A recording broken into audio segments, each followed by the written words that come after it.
2025년 남조선은 불타오를 것이다. 그날 이후 이 땅은 나라의 이름을 잃게 될 것이다. 조선 말기 수백 년을 앞내다본 예언서. 정감록은 왕조의 몰락과 새로운 하늘의 등장을 예고했습니다. 코로나19가 전 세계를 휩쓸기 전 전염병과 사회 붕괴를 미리 기록했던 이 책은 2025년 한국에 대해 이렇게 경고합니다. 지도자는 사라지고 백성은 어디로 가야 할지 모를 것이다. 이 영상은 정감록이 전한 대한민국의 마지막 경고입니다. 구독과 좋아요로 대한민국의 미래를 함께해 주세요. 창고에는 곡식이 없고 시장은 적막해질 것이다.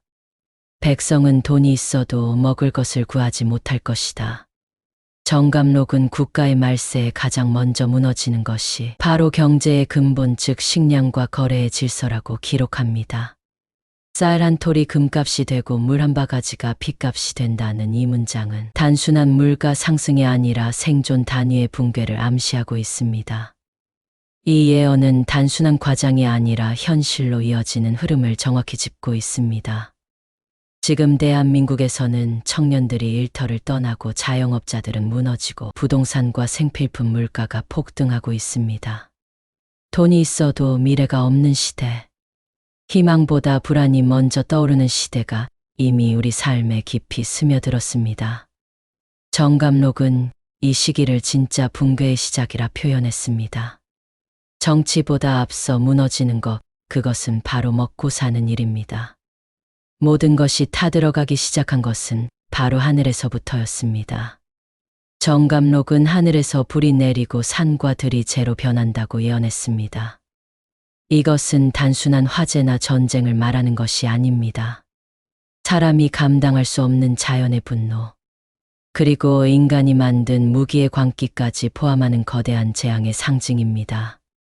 정감록은 불이 도시를 삼키고 불이 권력을 태우며 불이 사람의 이성을 사라지게 만든다고 말합니다.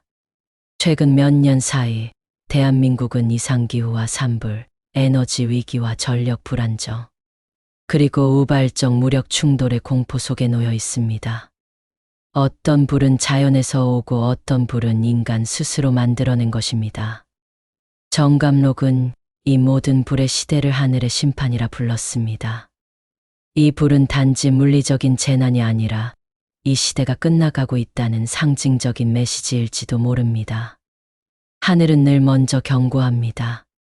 정감록은 지도자가 쓰러지는 순간 백성은 갈 길을 잃는다고 했습니다. 왕조는 이미 무너졌고 하늘은 새로운 질서를 열 준비를 마쳤다고 기록돼 있습니다. 이는 단순히 한 사람의 몰락이 아니라 전체 체제의 교체를 뜻합니다. 정감록은 권위와 존경이 사라지고 지배자는 스스로 무너진다고 경고합니다. 지금 대한민국에서 벌어지고 있는 일들과 놀랍도록 겹치는 메시지입니다. 정권이 바뀌어도 혼란은 계속되고 국민은 더 이상 누구도 믿지 않게 되었습니다. 정감록은 백성은 지도자를 따르지 않고 지도자는 백성을 보지 않는 시기가 온다고 말합니다. 국가는 있는데 국가를 이끄는 힘은 사라진 상태. 그것이 바로 정감록이 말한 왕조의 끝입니다. 그리고 이 끝은 무언가 새로 시작될 신호이기도 합니다. 하지만 그 시작이 희망일지 더 큰 혼란일지는 아무도 알 수 없습니다. 정감록은 국가가 무너지기 전에 먼저 지도자가 사라질 것이라고 말합니다. 백성은 누구를 따라야 할지 모르고 명령은 내려오지 않으며 모든 결정은 공중에 뜨게 됩니다. 이 시기를 정감록은 무형의 시간이라 불렀습니다. 형식은 있는데 실체는 없는, 겉은 있지만 내용이 없는, 지도자는 있으나 지도하지 않는 시기. 정감록은 이러한 시간이 길어질수록 민심은 흩어지고 질서는 안에서부터 무너지기 시작한다고 경고합니다. 오늘날 대한민국의 현실은 어떠합니까? 법과 제도는 있지만 책임지는 사람은 없고 국민은 점점 정치로부터 멀어지고 있습니다. 갈등은 극단으로 치닫고 국회와 청와대는 방향을 잃은 듯 움직입니다. 이것이 바로 정감록이 말한 지도자의 부재입니다. 지도자가 없는 사회는 외부의 위협보다 내부의 불안으로 먼저 무너집니다. 정감록은 그 시기를 지나야만 진짜 하늘이 열린다고 말합니다. 지도자가 사라진 뒤 검은 옷을 입은 자들이 나라를 다스릴 것이다. 이 구절은 오랫동안 상징적으로 해석되어 왔습니다. 검은 옷은 권력의 그늘을 의미하고 겉으로 드러나지 않는 통제자, 즉 보이지 않는 실세를 뜻합니다. 정감록은 이들이 백성을 돌보지 않고 자신들만의 질서로 나라를 다스릴 것이라 경고했습니다. 법은 형식적으로 존재하지만 그 법을 해석하고 적용하는 자들은 백성이 아닌 권력 뒤편의 사람들입니다. 소수의 무리 그들은 국민의 선택을 받지 않았지만 현실을 움직이는 실권자들입니다. 오늘날 우리는 그런 통제의 시대에 살고 있습니다. 감시받는 일상, 지나치게 정교해진 통제 시스템. 표현의 자유가 사라지고 다수는 침묵을 선택하게 됩니다. 정감록은 검은 옷을 입은 자들이 백성의 눈과 귀를 막고 오직 질서만을 앞세운다고 했습니다. 그들이 바라는 것은 평화가 아니라 불만이 없는 침묵입니다. 그리고 그 침묵은 진짜 혼란이 다가올 때 아무도 목소리를 내지 못하게 만듭니다. 정감록은 나라가 무너지기 전 백성은 눈을 감고 귀를 막게 된다고 말합니다. 이것은 단순한 무지나 무관심이 아닙니다. 누군가 의도적으로 진실을 가리고 거짓을 반복해 들려주는 시대가 온다는 뜻입니다. 오늘날 우리는 수많은 정보 속에서 살고 있습니다. 하지만 그 안에서 무엇이 진실이고 무엇이 조작된 이야기인지 확신할 수 있는 사람은 거의 없습니다. 정감록은 백성은 보지 못하고 듣지 못하게 되며 마침내 스스로 판단을 멈추게 된다고 경고합니다. 지금의 미디어 환경은 정보를 주는 것 같지만 실제로는 생각을 유도하고 감정을 조작하는 도구로 변질되고 있습니다. 불편한 진실은 사라지고 자극적인 것만이 퍼지는 구조. 그 속에서 사람들은 분노하지만 그 분노조차 어디로 향해야 할지 모르게 됩니다. 정감록은 이 시기를 거짓이 진실처럼 받아들여지는 시대라 불렀습니다. 그리고 그 시대의 끝은 반드시 혼란으로 이어진다고 했습니다. 진실이 가려질수록 먼저 무너지는 것은 국가가 아닌 사람들의 정신입니다. 정감록은 특정한 연도를 직접 밝히지는 않았습니다. 하지만 예언의 흐름과 시대적 징후를 종합해보면 그들이 경고한 시점은 바로 지금 2025년과 맞닿아 있다는 해석이 이어지고 있습니다. 정감록은 하늘의 별자리가 바뀌고 사람의 마음이 흔들릴 때 나라의 운명이 뒤집힌다고 했습니다. 그 시기는 왕조가 바뀌는 전환점이며 하늘이 열린다는 표현으로 반복됩니다. 2025년은 지금 한국 사회가 정치적으로, 경제적으로, 심리적으로 가장 불안한 흐름 속에 놓인 시기입니다. 정감록은 나라가 두 동강 나고 민심이 두 조각 나는 때가 올 것이라 예언했습니다. 그리고 그 갈라진 틈에서 새로운 권력과 새로운 하늘이 태어난다고 말합니다. 이제 그 전조는 뉴스, 그리고 거리 사람들의 말투와 표정 속에 분명히 나타나고 있습니다. 우리는 지금 정감록이 경고한 바로 그 시기, 그 문턱 위에 서 있는지도 모릅니다. 예언은 멀리 있지 않습니다. 바로 지금 이 시간 당신이 숨 쉬는 이 공간이 그 시작일 수 있습니다. 정감록은 조선 말기의 예언서입니다. 하지만 그 안에 담긴 메시지는 오늘날 대한민국의 현실과 놀랍도록 겹쳐지고 있습니다. 정치의 혼란, 경제의 붕괴, 지도자의 부재와 국민의 분열. 이 모든 흐름이 정감록의 예언과 맞닿아 있습니다. 지금 우리가 이 예언서를 다시 꺼내는 이유는 과거를 보기 위해서가 아니라 다가올 미래를 준비하기 위해서입니다. 정감록은 조선 후기에 쓰인 예언서이지만 단순한 점술이나 미신으로 치부하기엔 그 내용이 지나치게 구체적이고 정교합니다.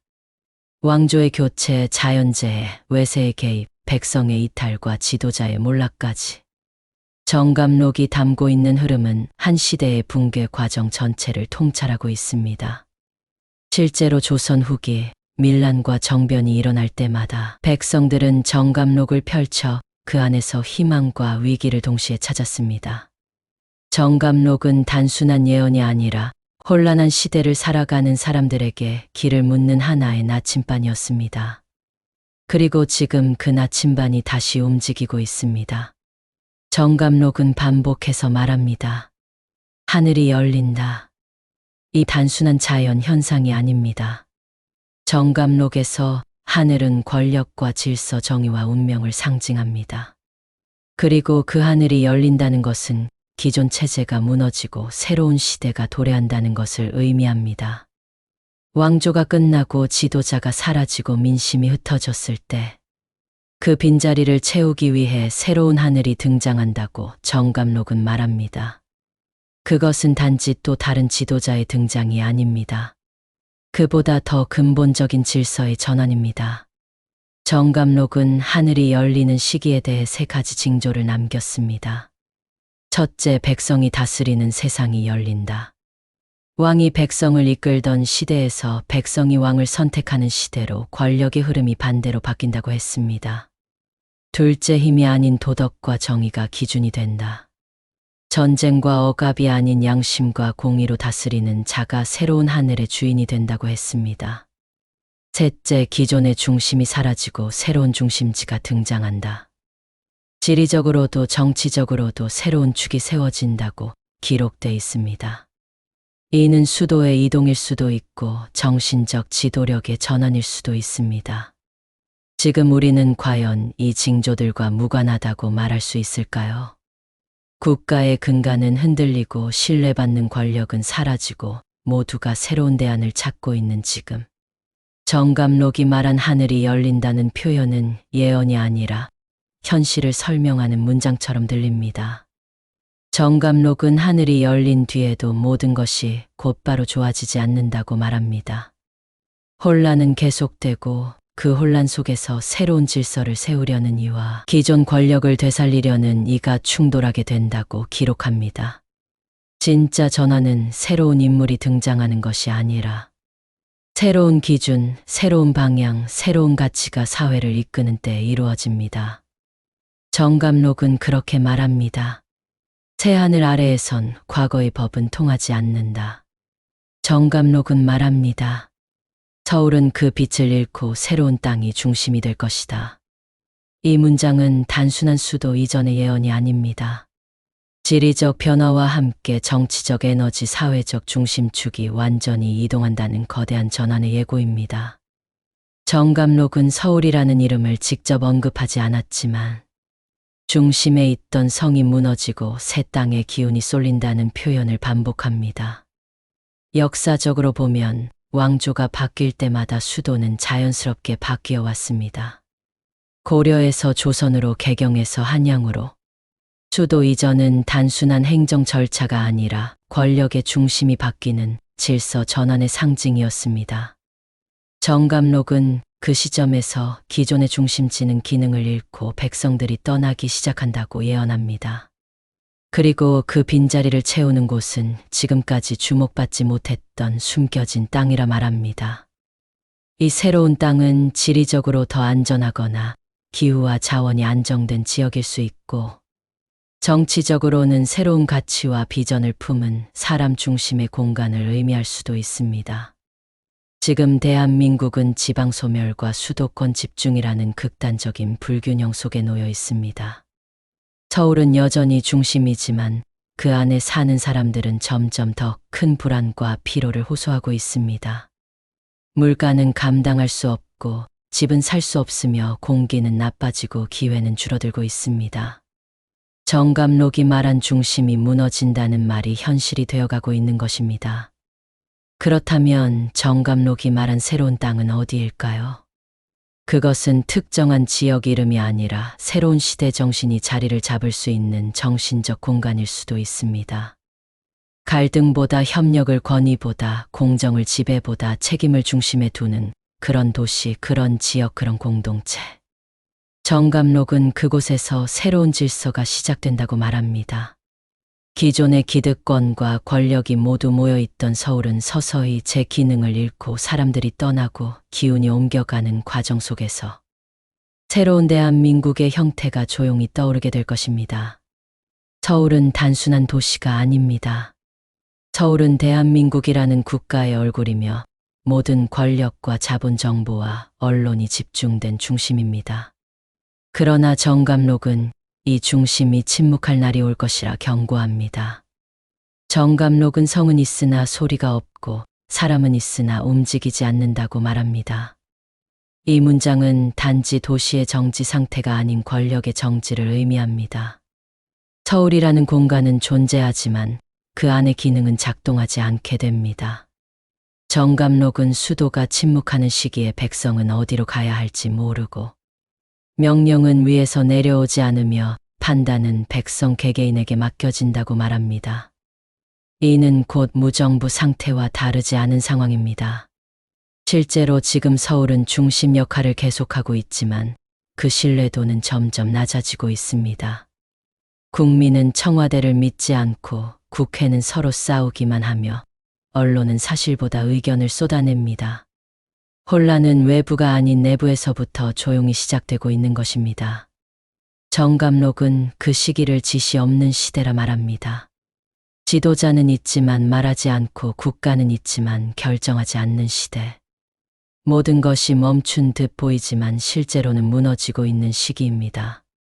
서울이 침묵하면 국민은 불안을 느끼고 불안은 곧 분열로 이어집니다. 누구를 믿어야 하는지 어디에 기대야 하는지 모르는 국민은 결국 흩어지고 말게 됩니다. 정감록은 이 혼란을 속삭임의 시대라고 표현합니다. 말은 사라지고 명령은 약해지고 진실은 침묵 속에 갇히는 시대. 그리고 이 침묵이 깊어질수록 대한민국이라는 국가는 형식만 남게 됩니다. 정감록은 그렇게 경고합니다. 그 도성은 크고 화려하나 기운은 멎고 백성은 흩어지고 하늘은 외면할 것이다. 지금 서울은 바로 그 경계에 서 있는지도 모릅니다. 정감록은 말합니다. 사람들은 기도하지 않고 아이들은 어른의 말을 듣지 않는다. 이 두 문장은 오늘날 한국 사회의 혼란을 정확히 꿰뚫고 있습니다. 종교는 삶의 기준이었고 교육은 미래의 뿌리였습니다. 하지만 지금은 그 둘 다 무너지고 있습니다. 정감록은 사람들이 더 이상 신을 믿지 않고 성직자의 말에 귀 기울이지 않는 시대가 올 것이라 예언했습니다. 절망 속에서 신앙을 찾던 시대는 이제 끝나가고 있습니다. 기존의 종교는 자신의 권위를 지키는데 급급했고 일부는 권력과 결탁하며 스스로 신뢰를 잃어버렸습니다. 정감록은 그 틈을 타 등장하는 신흥 세력의 위험성도 경고합니다. 겉으로는 진리를 말하지만 속은 욕망으로 가득한 자들. 그들을 따르는 사람들은 결국 또다시 속게 된다고 말합니다. 믿음이 무너진 사회는 기준이 사라진 사회입니다. 그리고 그 사회에서는 다음 세대에게 무엇을 가르쳐야 할지도 모르게 됩니다. 정감록은 말합니다. 책은 넘치나 길은 없고 스승은 많으나 본보기가 없다. 오늘날 교육은 정보는 가르치지만 지혜를 전하지 못합니다. 성적은 오르지만 사람다운 삶을 배울 수는 없습니다. 가정은 무너지고 학교는 시험장으로 변했고 사회는 청년들에게 꿈 대신 경쟁만을 요구합니다. 결국 세대 간의 단절은 시간의 문제가 아니라 기준의 붕괴에서 시작됩니다. 아이들은 더 이상 어른을 닮고 싶어 하지 않고 어른들은 더 이상 아이들을 이끌 자신이 없습니다. 정감록은 이 시기를 말이 통하지 않는 세상이라 부릅니다. 신도 지식도 도리도 모두가 외면당하는 시대. 그 안에서 우리는 어디로 가야 하는 걸까요? 정감록은 백성이 나라를 떠나는 시대가 온다고 말합니다. 이 예언은 단순한 망명이 아니라 자신의 뿌리를 포기하고 더 나은 미래를 찾아 떠나는 탈출의 시대를 의미합니다.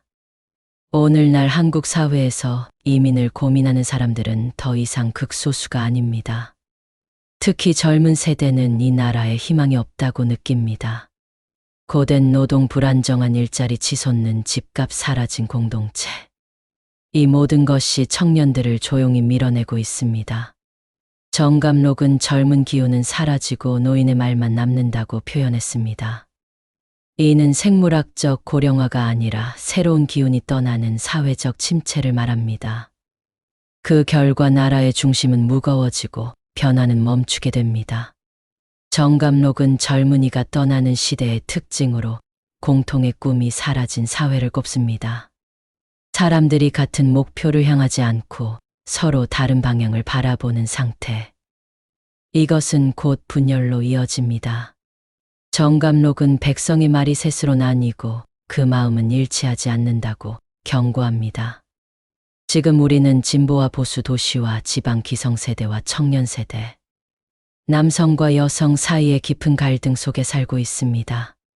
하나의 사건이 벌어지면 그 해석은 열 갈래로 나뉘고 서로를 공격하는 일이 일상이 되었습니다. 정감록은 이러한 시대를 진실보다 의견이 강한 시대라 부릅니다. 민심이 갈라지고 공통의 언어가 사라질 때 국가는 더 이상 하나의 사회가 아니라 여러 개의 조각으로 흩어진 존재가 됩니다. 그리고 그 균열은 외부의 침입 없이도 스스로 무너지게 만듭니다. 정감록은 경고합니다. 백성은 많으나 하나가 아니고 땅은 있으나 마음이 없다. 정감록은 경고합니다. 나라 안의 뜻이 없을 때 밖의 힘이 그 자리를 대신할 것이다.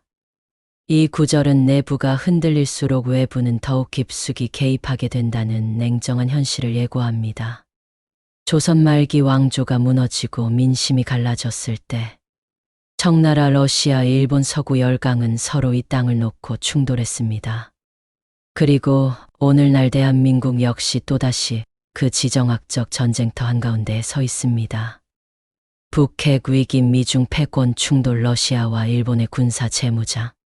이 모든 변수는 대한민국이라는 한반도를 그 자체로 하나의 전략 자산으로 만들고 있습니다. 정감록은 남쪽 기운은 흐트러지고 북쪽의 그림자는 길어진다고 말합니다. 이는 단순히 북한의 위협이 아니라 북쪽을 둘러싼 국제 질서의 재편을 의미합니다. 중국은 한반도에 대한 영향력을 확대하고 있고 미국은 동맹을 재편하며 방어선을 다시 짜고 있으며 러시아는 극동에서 새로운 질서를 노리고 있습니다. 그 가운데 대한민국은 점점 스스로의 주권보다 외부의 이해관계에 휘둘리는 위치에 서게 됩니다. 정감록은 바다의 바람이 육지를 흔든다고 기록했습니다. 이는 곧 외교가 무너지면 내정이 무너진다는 의미입니다. 지금 한국은 이념보다 외교가 민심보다 지정학이 더 큰 영향을 미치는 구조 속에 있습니다. 이것은 단지 국제적인 흐름이 아니라 국내의 운명을 바꾸는 힘이 됩니다. 외세의 개입은 언제나 조용히 시작됩니다. 하지만 그 끝은 항상 국가의 전환으로 이어졌습니다. 정감록은 이렇게 말합니다. 밖이 안을 지배할 때 백성은 주인이 아닌 손님이 된다. 지금 이 땅의 주인은 과연 누구입니까? 산이 울고 물이 도시를 삼킨다. 이는 단순한 자연재해가 아니라 자연 그 자체가 사람의 죄를 벌하는 시대를 말합니다. 산사태, 지진, 기후 변화, 이상 기후 모두가 한 국가의 운명을 뒤흔들 수 있는 경고의 언어가 됩니다. 정감록은 하늘과 땅이 함께 움직일 때 그 사회는 끝으로 향한다고 말합니다. 그리고 그 경고가 지나간 뒤 언제나 찾아오는 것이 침묵 속의 전염병입니다. 정감록은 소리 없는 죽음이 다가오고 백성은 병의 원인을 알지 못한다고 했습니다. 코로나 이후 세상은 조용히 다음 팬데믹을 준비하고 있습니다. 전염병은 한 나라의 의료만 시험하는 것이 아닙니다. 정치, 경제, 윤리 모든 시스템의 민낯을 드러나게 합니다. 정감록은 이 두 가지 재앙이 사람의 마음을 가장 먼저 무너뜨린다고 말합니다. 자연이 흔들리고 몸이 아플 때 정신은 가장 먼저 무너지는 법입니다. 정감록은 오랜 시간 단 하나의 존재를 기다려왔습니다. 나라가 무너지고 백성이 흩어지고 지도자가 사라진 그 끝에서 마침내 새로운 인물이 나타난다고 말합니다. 정감록은 그를 동방에서 일어나는 자라고 부릅니다. 동쪽 끝에서 붉은 기운을 타고 일어나 모든 것을 새롭게 정리할 자라고 기록돼 있습니다. 이 인물은 기존 권력의 연장이 아닙니다. 완전히 다른 뿌리에서 자라난 새로운 흐름의 주인입니다. 그는 힘이 아닌 도덕과 정직, 민심과 하늘의 뜻으로 움직이며 기존 정치 질서를 넘어 새로운 세상을 여는 자로 묘사됩니다.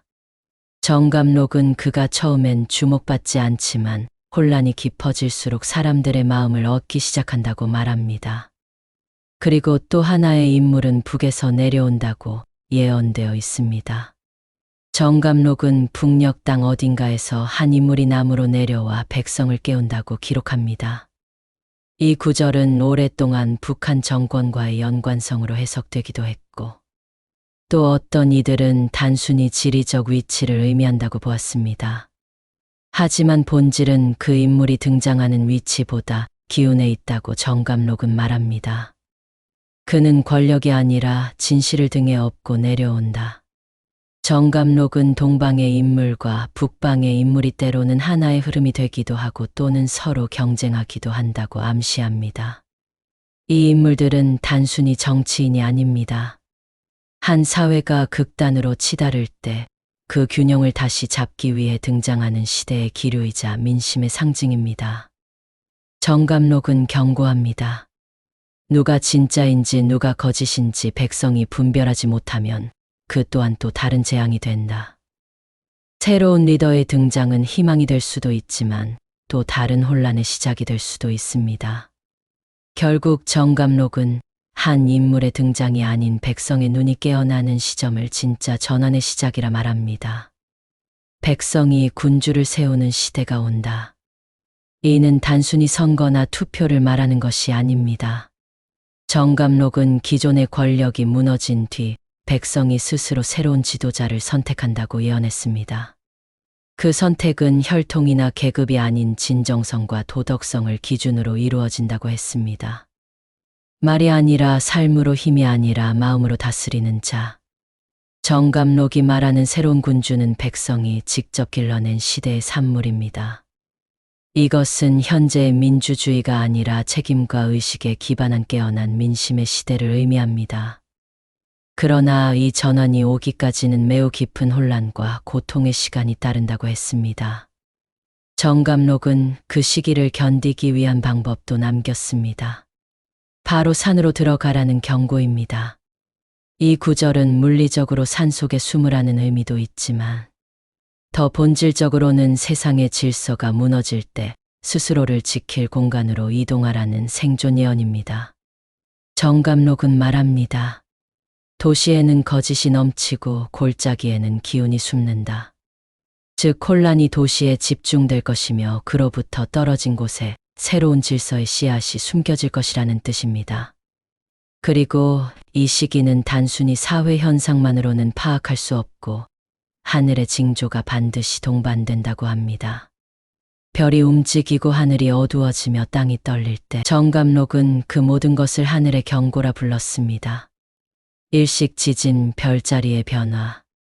그것은 단순한 천문 현상이 아니라 사람들에게 지금이 기존 질서를 떠나야 할 때임을 알리는 하늘의 신호입니다. 하늘은 침묵하지 않는다. 다만 사람들이 듣지 않을 뿐이다. 지금 우리는 그 경고를 보고 있는지도 모릅니다. 정감록에는 의외로 남조선이라는 표현이 반복됩니다. 남쪽 땅은 허물어지고 백성은 길을 잃는다. 이 표현은 단순한 방향이 아니라 오늘날의 대한민국 전체를 상징합니다. 정감록은 한반도 전체를 기준으로 남쪽이 혼란과 붕괴의 중심이 된다고 말합니다. 특히 남쪽의 왕은 빛을 잃고 하늘은 그 땅을 외면한다는 구절은 지금 우리가 살고 있는 대한민국의 현실과 무섭게 겹쳐집니다. 정치 혼란, 외교 고립, 경제 위기, 민심의 분열. 모두가 기운이 빠진 땅, 즉 정감록이 말한 남쪽의 무너짐을 떠올리게 합니다. 그 무너짐은 물리적인 침략이나 전쟁이 아니라 내부로부터 시작된 질서의 붕괴입니다. 정감록은 안에서 열이 나고 그 불이 밖을 불러들인다고 말합니다. 국가 내부의 위기와 분열이 결국 외세의 개입과 혼란을 부른다는 것입니다. 그리고 그 위기가 본격화될 때 정감록은 또 하나의 경고를 남깁니다. 모든 진실은 감춰지고 거짓이 진실처럼 퍼진다. 이것이 바로 정보의 통제와 왜곡입니다. 정감록은 국가가 무너지기 전 백성은 정확한 정보를 얻지 못한다고 경고합니다. 보이는 뉴스는 전부 편집된 것이고 들은 소문은 전부 기획된 것입니다. 정감록은 백성은 아는 것이 없으나 아는 척하게 된다고 말합니다. 진짜는 가려지고 가짜가 쏟아지는 시대. 그 속에서 사람들은 스스로 판단한다고 믿지만 사실은 이미 통제된 선택지 안에서 길을 잃고 있는 것입니다. 이러한 흐름은 권력이 약해질수록 더 심해집니다. 정보는 무기이고 진실은 거래의 대상이 됩니다. 정감록은 이 시기에 백성들에게 입을 다물고 눈을 뜨라고 충고합니다. 말을 믿지 말고 행동을 보며 누가 조용히 모든 것을 조종하고 있는지를 스스로 깨달아야 한다는 뜻입니다. 정감록은 단순한 문장이 아니라 수백 년 전 기록된 비밀스러운 암호와도 같은 문서입니다. 그 문장은 직설적이지 않으며 상징과 은유 지리와 시간 비유와 순환 구조로 이루어져 있습니다. 정감록은 직접적인 인물 이름이나 연도를 밝히지 않습니다. 대신 동쪽 성의 빛이 꺼지고 북쪽 언덕에 구름이 머문다. 검은 말이 달리고 붉은 별이 떨어진다 같은 상징적 언어로 미래를 암시합니다. 이러한 표현들은 그 자체로는 해석이 어려우나 시대가 가까워질수록 그 의미가 또렷하게 떠오르기 시작합니다. 정감록은 단일 문서가 아닙니다. 다수의 예언서가 이어붙여져 하나의 흐름을 이루는 구조를 가집니다.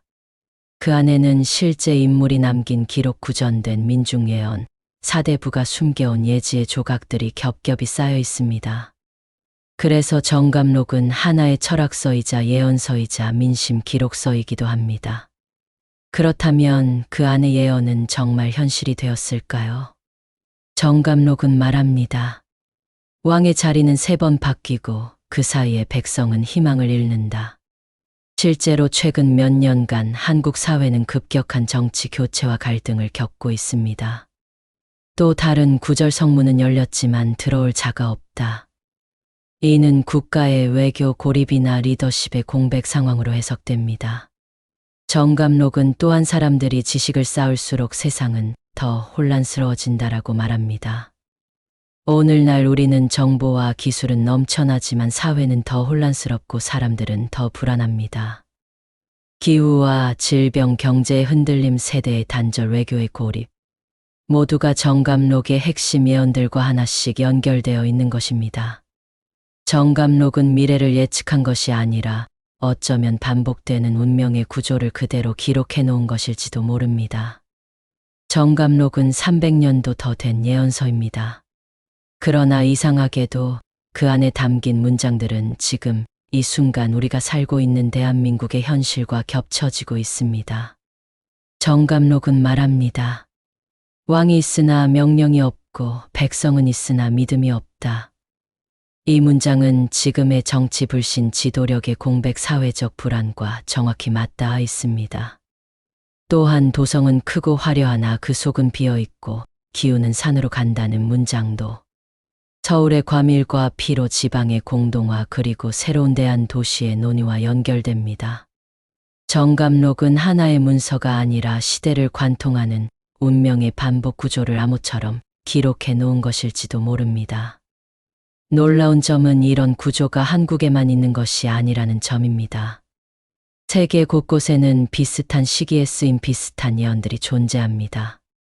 일본의 예언자 타츠키 료는 코로나 한 달 전 세계를 뒤흔들 전염병을 예언했고 2025년 7월 대한민국에서 시작되는 대격변을 정확한 날짜까지 언급하며 경고했습니다. 그는 말합니다. 하늘은 검게 물들고 도시는 잠들며 지도자는 사라진다. 이는 정감록이 말한 하늘이 등을 돌리고 성은 침묵하며 백성은 흩어진다는 예언과 놀랍도록 닮아 있습니다. 또한 서양의 예언자 노스트라다무스 역시 지구의 기후 변화, 전쟁, 권력 붕괴, 그리고 남쪽 나라에서 시작되는 질서의 붕괴를 암호처럼 남겼습니다. 이들 모두가 다른 언어, 다른 문화, 다른 시간 속에서 살았지만 공통적으로 말한 것은 기존의 체제는 무너지고 새로운 하늘이 열린다는 메시지입니다. 정감록이 한국의 민중예언이라면 타츠키 료와 노스트라다무스는 세계적인 시대 흐름의 다른 버전일 수도 있습니다. 우리는 지금 그 세 가지가 모두 한 시점에서 겹쳐지는 아주 특별한 시간 속에 있습니다. 정감록에는 수많은 판본이 존재합니다. 그 중에는 후대에 만들어진 위조본도 있고 조작된 문장들도 섞여 있습니다. 때문에 일부 사람들은 정감록 자체를 신뢰할 수 없다고 말하기도 합니다. 하지만 조선시대 민중들은 달랐습니다. 왕조가 흔들릴 때마다 사람들은 정감록을 꺼내 들었고 그 안에서 미래를 예측하고 살아남을 방법을 찾으려 했습니다.